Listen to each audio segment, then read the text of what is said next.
देश के सबसे बड़े सूबे उत्तर प्रदेश में नगर निकाय चुनाव के प्रथम चरण के तहत मतदान की प्रक्रिया लगातार जारी है। अब आपको मैनपुरी लेकर चलेंगे। मैनपुरी में किस तरह की तस्वीरें, मतदाताओं में किस तरह का उत्साह देखने को मिल रहा है, सुरक्षा को लेकर किस तरीके के इंतजाम किए गए हैं,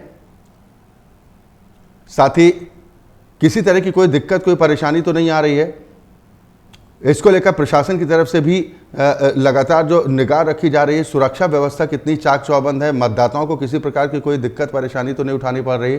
इन तमाम बातों की पड़ताल करने के लिए हमारे साथ आरोही दीक्षित हमारी संवाददाता मैनपुरी से जुड़ गई हैं। आरोही, क्या तस्वीर वहां पर दिखाई दे रही है, क्योंकि अब धीरे धीरे जो मतदान का समय है वो खत्म होने के करीब आ रहा है, कितने फीसदी मतदान की संभावना बन रही है? जी बिल्कुल अक्षय, मैं आपको बता दूं कि मैनपुरी की 1 नगर पालिका और 9 नगर पंचायतों पे सुबह 7 बजे से मतदान शुरू हो गया है। यहाँ पर अगर मतदान की बात करें तो अभी तक 43% मतदान संपूर्ण हो चुका है। वहीं अगर सुरक्षा व्यवस्था की बात करें तो तमाम पोलिंग बूथ है, वहाँ पे सुरक्षा व्यवस्था के भी कड़े इंतजाम किए गए हैं, क्योंकि स्थानीय चुनाव है, ये शहर की सरकार का चुनाव होता है। तो यहाँ पर बड़ी संख्या में युवा और महिला घरों से निकलकर मतदान करने के लिए अपने बूथ पर पहुंच रहे हैं और बड़ी संख्या में मतदाता मतदान करने के लिए निकले अपने घरों से। आरोही, मतदान प्रक्रिया में किसी तरह की कोई दिक्कत, कोई परेशानी, इस तरह की खबर तो नहीं, और कहीं हिंसा वगैरह की कोई जानकारी तो नहीं है? नहीं अक्षय, अभी तक तो कोई ऐसी जानकारी सामने नहीं आई है। कहीं भी अभी तक मतदान में कोई भी रुकावट या कोई भी ऐसी दिक्कत की कोई भी खबर सामने नहीं आई है। पुलिस व्यवस्था के भी इसका इंतजाम किए गए हैं।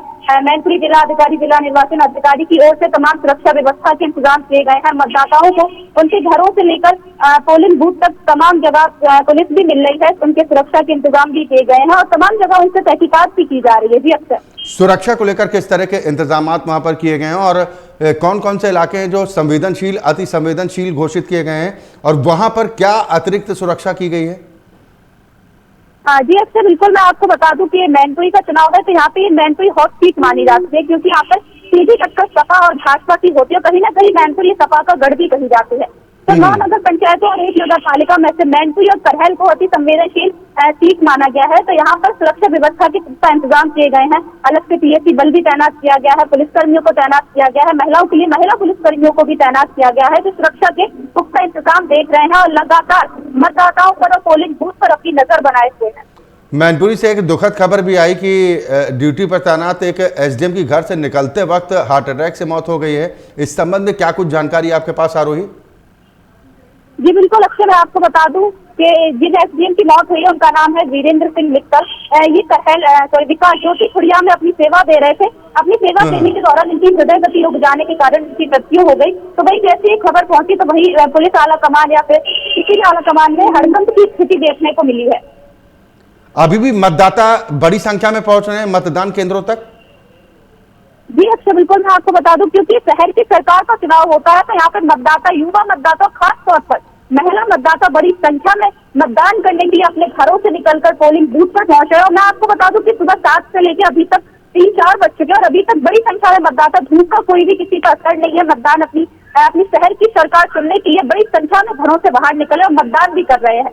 और मैं आपको बता दूं कि यहाँ पे बीजेपी और सपा की सीधी टक्कर देखी जा रही है। तो इसलिए यहाँ का मतदान, जो मैनपुरी नगर पालिका क्षेत्र का मतदान है, वो कहीं ना कहीं दिलचस्प होता जा रहा है, क्योंकि यहाँ पे सपा और बीजेपी की सीधी टक्कर है। तो वही एक निर्दलीय प्रत्याशी है जिसे भी मैदान में देखा जा रहा है।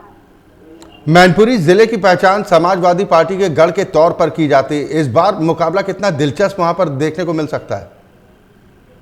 जी बिल्कुल, मैं आपको बता दूं कि मैनपुरी को सपा का गढ़ कहा जाता है और यहाँ से सपा समाजवादी पार्टी की बहुत डिम्पल यादव खुद सांसद है।